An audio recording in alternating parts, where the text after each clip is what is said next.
그래서 2022년 말부터 이미 조금 분위기는 바뀌었어요. 근데 이게 이제 2023년에는 분위기가 정말로 본격적으로 체인지되는 해가 될 거라는 겁니다. 그래서 모건 스탠리는 이미 2023년에 현금 비중을 줄이라고 권고를 했어요. 그러니까 자산 시장이 좋아질 거니까 현금 들고 있지 말라고 이미 고객들에게 권고를 한 겁니다. 지금처럼 시장이 안 좋고 약세장이고 무서우면은 다들 이제 뭐 현금 비중 늘려야 한다 뭐 이런 얘기 하잖아요. 그럴 때 이제 투자자들은 반대로 행동을 하는 겁니다. 사람들이 현금 비중 늘려야 한다고 할 때 오히려 현금 비중을 줄여야 한다는 얘기를 하는 겁니다. 근데 그럼에도 불구하고 저는 너무 무서워요. 지금처럼 시장 이렇게 안 좋은데 이럴 때 현금 안 들고 있는 거 너무 무섭다 하는 사람들이 분명히 계실 거예요.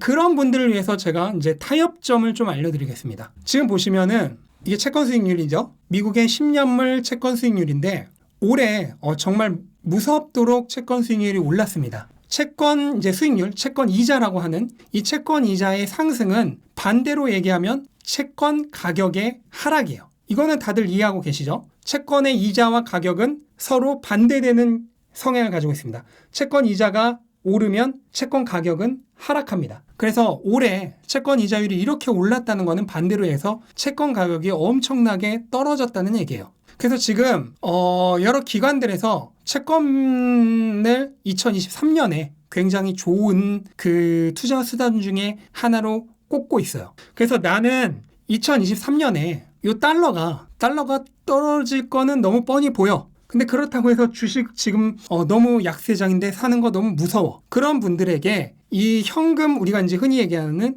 현금 비중에서 그 정말 현금, 그러니까 우리로 치면 한화, 뭐 미국에 사시는 분이면 달러겠죠? 그 현금 비중의 일부를 2023년에 좋아질 것으로 예상되는 채권으로 하는 것도 하나의 방법이 됩니다. 그래서 제가 늘 말씀드리지만 돈이라고 하는 것은 구매력이고 현금, 채권, 금, 달러, 주식, 비트코인 이런 자산들은 전부 이 구매력을 담아두는 배터리라고 말씀을 드렸죠. 그리고 단기적으로 사용할 구매력은 변동성이 적은 단기성 자금, 현금성 자산으로 보관을 하란 말씀을 계속 드렸습니다. 그래서 정말로 단기적인 3개월에서 6개월 정도의 내가 정말 청구서를 지불하고 생활비를 해야 할 자금은 현금으로 보관을 해야겠죠. 한국 사람이면 하나, 미국에 사시는 분이면은 달러로 보관을 해야겠죠. 그리고 그거보다 조금 더 장기적인 자산, 한 6개월에서 뭐 1년 또는 2년까지 사용할 가능성이 있는 구매력은 변동성이 상대적으로 적은 현금성 자산으로 보관을 해야 됩니다. 그거의 가장 대표적인 것 중에 하나가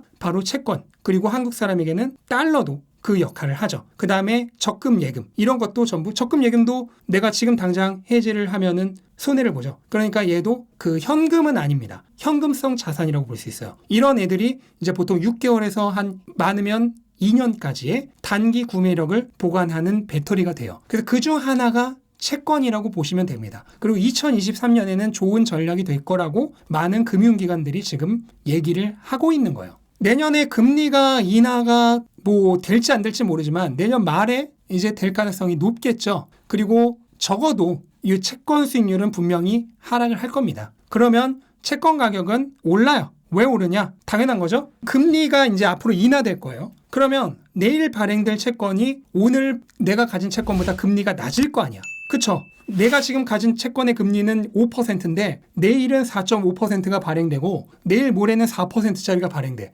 그러면 지금 채권이 가장 좋은 채권이잖아. 그러니까 기존 채권의 가격이 올라가는 겁니다. 앞으로 발행될 채권이 금리가 더 낮으니까. 그래서 금리가 이제 상승이 멈출 것이 예상되면은 채권은 펀더멘털적으로 가격이 오를 어떻게 보면 운명에 처해져 있는 거예요.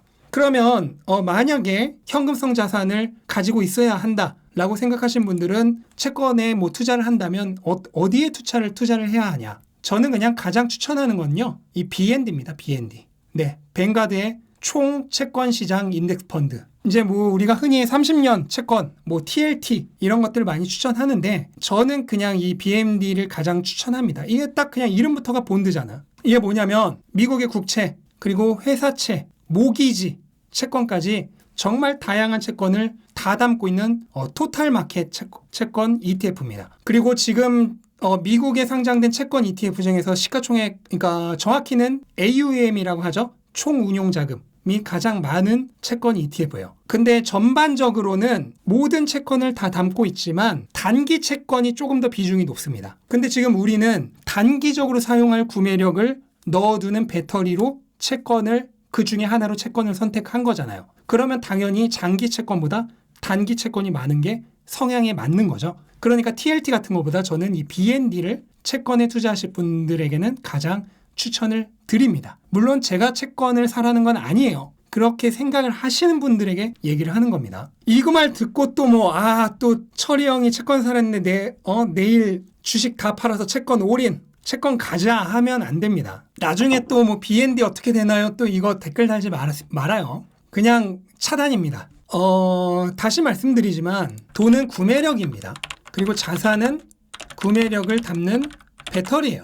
초단기 구매력, 단기 구매력, 중기 구매력, 장기 구매력, 잉여 구매력 이렇게 나눠서 각각의 배터리에 담아야 되는 겁니다. 초단기 구매력으로 가장 많이 얘기하는 게 아니고 이거는 필수죠. 현금 무조건 갖고 있어야 됩니다. 일반적으로는 저는 3에서 6개월 정도를 말씀드리지만 내가 성향이 정말 보수적이거나 아니면 은퇴가 얼마 안 남았다 또는 실업의 예상이 된다 이런 분들은 더 오래 가지고 있어야 되죠. 그리고 단기 구매력 일반적으로 얘기하는 게 현금성 자산. 그리고 이거 중에 하나로 제가 이제 채권을 말씀을 드린 거죠. 또는 한국 사람은 달러도 괜찮고. 그 다음에 중기 구매력은 현금성 자산보다는 변동이 더 크지만 전반적으로 전변동 자산. 가장 대표적인 게 S&P ETF가 되겠습니다. 이런 것들. 또는 가치주. 이런 애들이 포함이 되죠. 그 다음에 장기 구매력은 고변동 자산. 가장 대표적인 게 성장주. 잉여 구매력은 기본적으로 쓸 가능성이 없다고 생각하는 거예요. 이런 거는 초장기 자산 넣는 겁니다. 그리고 이제 예외적으로 부동산의 경우는 그 부동산의 투자 목적에 따라서 전부가 될 수 어느 쪽에도 들어갈 수 있습니다. 그래서 저는 미리 말씀드렸지만 현금 비중이라고 얘기를 안 해요. 초단기 구매력과 단기 구매력을 현금과 현금성 자산으로 채우고 나면은 그 다음에는 여기에는 더 이상 채우지 않습니다. 그걸 다 채우고 나면 그 다음부터 남는 돈은 전부 여기로 보내는 거예요. 저는 당연히 이거를 다 채웠죠. 그러니까 이제부터 남는 돈은 전부 다 여기로 가는 겁니다. 현금 비중이란 걸 따로 유지 안 해요. 왜냐면 현금 비중이란 걸 계속 유지하려면 내가 자산을 계속 팔아야 되잖아. 그걸 위한 현금 비중을 유지하지 않습니다. 저는 이 개념으로 가져가는 겁니다. 핑크배엄님, 경기 하락기에 자산 떨어진 건 당연한 거니 너무 우울해하지 마세요. 이거는 정말 말씀드리고 싶은 건데, 자, 얘네들을 제외한 얘네들은 뭐가 무조건 있죠? 변동성이 무조건 있어요. 얘네를 제외한 얘네는 변동성이 무조건 있습니다. 심지어 올해는 얘네까지도 변동성이 엄청났죠. 달러는 다행히 오르는 방향으로 변동성이 엄청났지만 내년에는 분명히 내리는 방향으로 변동성이 엄청날 거예요. 그럼 채권 올해 엄청나게 떨어졌죠? 네, 채권 올해 보십시오. 채권도 이렇게 떨어집니다. 86달러가 채권 ETF가 86달러가 지금 20% 정도 떨어졌습니다. 지금 현금성 자산인 채권조차 20% 떨어졌어요. 얘조차 20%가 떨어졌다고. 그러면 얘랑은 어떻게 되겠어요? 당연히 그거보다 변동이 더 클 거 아니야. 여러분들 살아가면서 맨날 맑은 날만 오기를 바래요? 나는 비가 오는 게 너무 무서워. 맨날 맑은 날이었으면 좋겠어. 나는 눈이 너무 싫어. 투자를 하면서 변동성을 무서워하는 거는 그거랑 똑같은 겁니다. 살아가면서 계절에 바뀌는 걸 두려워하는 거예요. 살아가면서 날씨가 바뀌는 걸 두려워하는 거예요. 너무 당연한 거예요. 무조건 존재하는 겁니다. 이게 싫으면 뭐만 가지고 있어야 돼요? 얘만 가지고 있으면 돼요. 그럼 얘는 어떻게 됩니까? 장기적 가치 무조건 소멸. 연평균 7.5%.